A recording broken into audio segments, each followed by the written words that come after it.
This is the final tutorial for lesson 2. We're going to look at the if function. Rather than me talking you through it, the easiest thing to do to explain how it works is to actually show you the function and formula. So there you can see what I've got the criteria if the price is less than £25,000. So if the price is less than £25,000, I want it to either output true or false. So what I've done is I've put if D8, which is here, as you can see it's £36,070. If that's less than £25,000, I want you to either output true or false. So there you can see it's outputting false. If I was to change that to £24,000, it would change to true. Okay, just going to undo that. So if you go back to the formula, so basically what you're saying is if D8 is less than £25,000, either give the value, return the value, true or false. So if it's true, then obviously it will output true. If it's false, it will output false. So that's how the if statement works. Your next one, if the price is equal to or greater than £25,000, exactly the same format. So if I go for, I'm going to go for this one, the Aldi one. Oh, got ahead of myself there. So you go equals if, click on the Aldi. Remember, you need to go back to your comparison operators. So your comparison operator, if it's greater than or equal to, what does it say, 25,000, then again, it will actually give you true. If you type in false, it will give you false, and you can close that. Okay, again, it's returning false. So if the price is equal to or greater than £25,000, we actually know that it's not, because if we go to D13, it's 23,345. But if I change that to 26,000, now the output has changed to true, because the answer to the question is true. If the price is equal or greater than £25,000, yes, it's true. Okay, I'll undo that. Finally, we'll look at the not equal to comparison operator.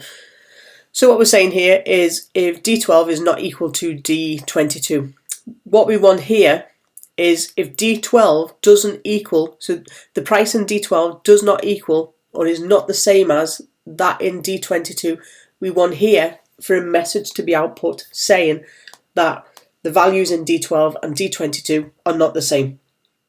But then what we need to do is, if the statement is actually true, so if the price in D12 and the price in D22 are the same, we need an alternative message to say that they're actually the same.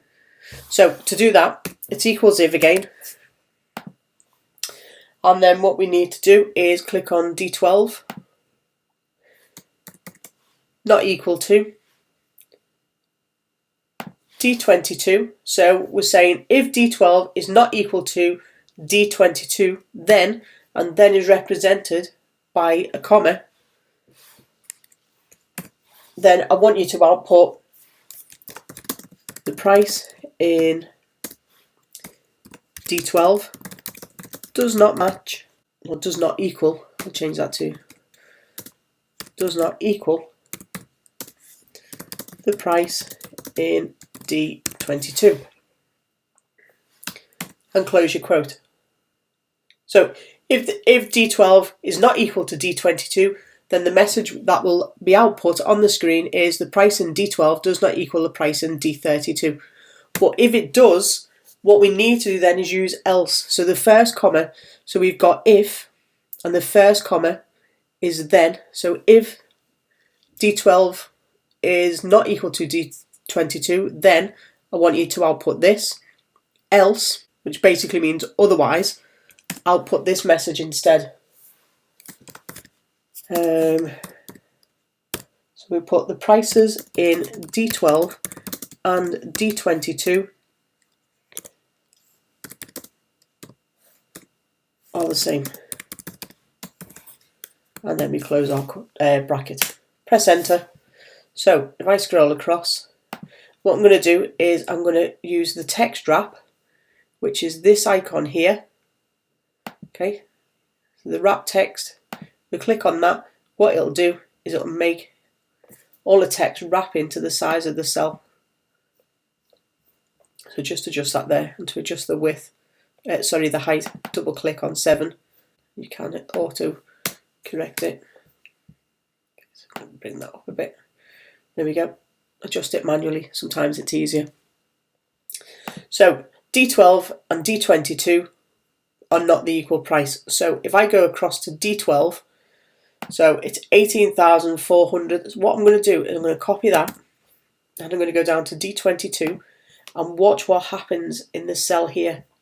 I'm going to paste it so it's exactly the same, press enter, and now the output is the prices in D12 and D22 are the same.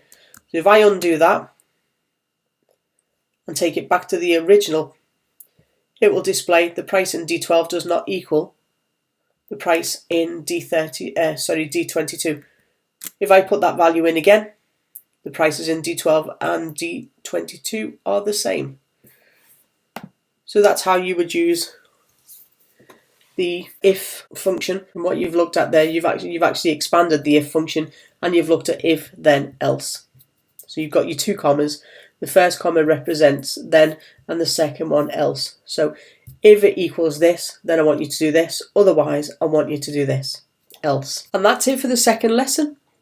Have a play about with each of the different functions, scenarios, and see if you can come up with your own.